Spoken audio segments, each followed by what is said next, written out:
तसेच सावित्रीबाई फुले, आज ज्या तुम्ही महिला इथे बसलेल्या आहात मानसन्मानाने, तर त्याचं पूर्ण श्रेय क्रांतीज्योती सावित्रीबाई फुले यांना जातं. त्यानंतर खऱ्या अर्थाने मोठी चळवळ उभी केली बाबासाहेब आंबेडकरांनी. तर त्यांनी स्वतः काय केलं की ते स्वतः शिकले, शिक्षण घेतलं, स्वतःला उभं केलं.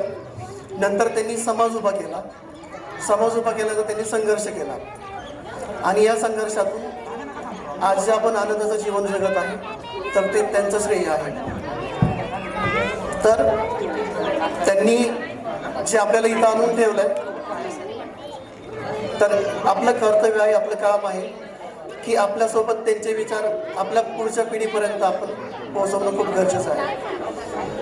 वेळेचं गांभीर्य